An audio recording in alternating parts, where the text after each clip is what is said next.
بسم اللہ الرحمن الرحیم۔ بسم اللہ الرحمن الرحیم۔ السلام علیکم۔ آن لائن کلاس میں آپ کو خوش آمدید کہتے ہیں۔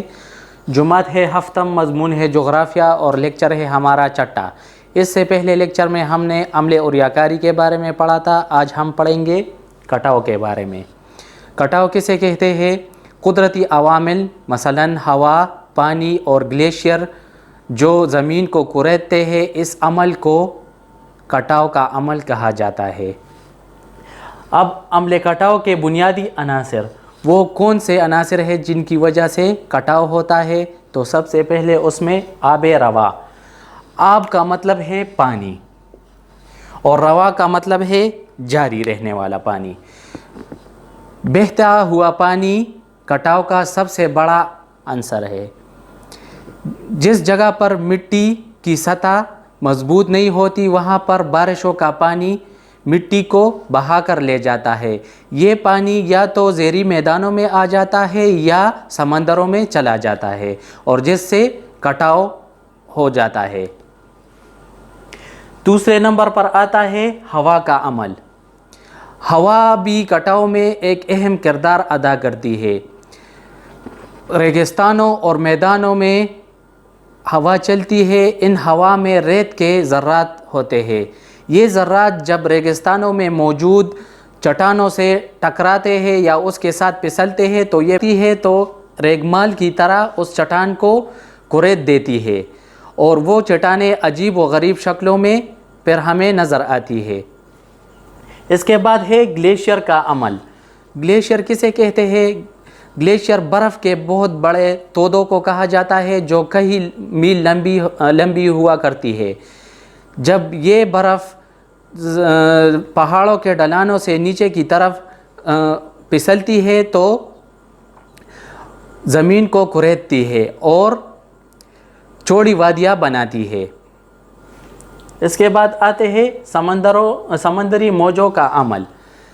سمندر کا پانی بھی کٹاؤ میں اہم کردار ادا کرتا ہے۔ جب یہ پانی ساحل پر پڑے پتھروں سے ٹکراتا ہے تو ان پتھروں کو کریدتا ہے۔ پتھر آہستہ آہستہ ٹوٹتے ہوئے ریت کی شکل اختیار کر لیتی ہے جو آپ کو پھر ساحلوں پر دکھائی دیتے ہیں۔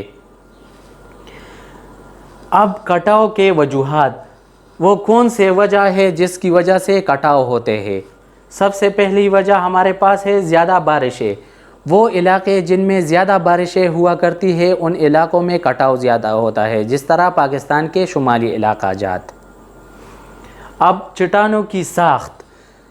جہاں پر مٹی مضبوط ہوتی ہے وہاں پر کٹاؤ نہیں ہوتی، مطلب پہاڑی علاقہ جات وہاں پر مٹی پتریلی ہوتی ہے تو وہ علاقے کھسکتے نہیں ہے، لیکن جن علاقوں کی مٹی مضبوط نہیں ہوتی، بھربری ہوتی ہے، وہاں پر بارش یا پانی ان مٹی کو بہا کر لے جاتا ہے جس کی وجہ سے کٹاؤ ہوتا ہے۔ ایک ہے پہاڑوں کی ڈھلانوں کا زاویہ۔ آپ نے دیکھا ہوگا کہ پہاڑوں کے اوپر جب شکست وریخ ہوتی ہے تو پتھر اور مٹی وہ بکھر جاتی ہے اور نیچے کی طرف آتی ہے۔ اگر ان کی ڈھلان زیادہ اونچی ہوگی تو تیزی کے ساتھ یہ پتھر اور یہ مٹی نیچے کی طرف آئے گی اور کٹاؤ کا عمل انتہائی تیز ہوگا۔ اس کے بعد ہے درختوں اور پودوں کی کمی۔ وہ علاقے جن میں درختوں اور پودوں کی کمی ہوتی ہے وہاں پر بھی کٹاؤ انتہائی زیادہ ہوتا ہے کیونکہ وہاں پر مٹی مضبوط نہیں ہوتی۔ اگر آپ کسی جگہ پر درخت یا پودے وغیرہ اگائیں گے تو وہ اس کی جڑیں اس مٹی کو مضبوط کرے گی اور وہ کٹاؤ سے بچ جائے گی وہ زمین۔ اس کے بعد آتے ہیں کٹاؤ کے اثرات۔ کٹاؤ کے اثرات زیادہ تر فصلوں، باغات اور جنگلات پر زیادہ نمایاں ہوتے ہیں۔ اس سے خشک سالی کے امکانات بڑھ جاتے ہیں، زرخیز مٹی بہہ کر زمین ناکارہ ہو جاتی ہے۔ ایک اندازے کے مطابق دنیا کی تقریباً 40% زمین کٹاؤ کی وجہ سے ناکارہ ہو گئی ہے۔ اس کے بعد آتے ہیں کٹاؤ کے اثرات کو کم کرنے کے تدابیر۔ وہ کون سے تدابیر ہیں جنہیں اختیار کر کے ہم کٹاؤ کے اثرات کو کم کر سکتے ہیں؟ تو ان میں سب سے پہلا ہے ڈھلانوں پر زینادار کاشتکاری۔ زینادار کا مطلب ہے سیڑھی نما۔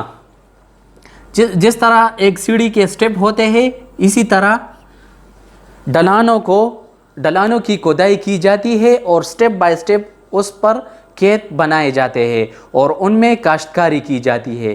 اس وجہ سے ڈھلانیں کٹاؤ سے بچ جاتی ہے۔ دوسرے نمبر پر ہے ہوا روک۔ ہوا روک کا مطلب ہے ہوا کو روکنا۔ تو اس کے لیے کیا کیا جاتا ہے؟ فصلوں کے آگے جنگلے، جھاڑیاں یا دیوار کھڑے کر دیے جاتے ہیں تاکہ ہوا میں موجود مٹی اس میں نہ آئے اور فصلوں کو خراب نہ کر سکے۔ تیسرے نمبر پر ہے شجرکاری۔ میں نے آپ کو بتایا کہ جن علاقوں میں پودے اور درخت وغیرہ زیادہ ہوتے ہیں ان میں کٹاؤ کم ہوتی ہے۔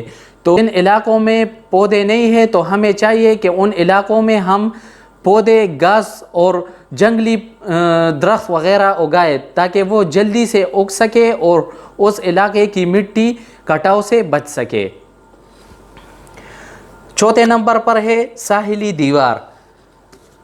سمندر کے ساحل پر ایک دیوار تعمیر کی جاتی ہے۔ اس کا مقصد بھی یہی ہوتا ہے کہ سمندر کی موجوں سے مٹی کو بچایا جا سکے یا وہاں پر جو پتھر پڑے ہیں ان کو کٹاؤ سے بچایا جا سکے۔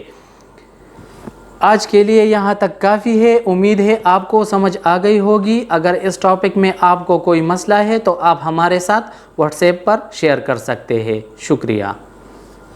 اللهم انفعنا بما علمتنا وعلمنا ما ينفعنا وزدنا علما۔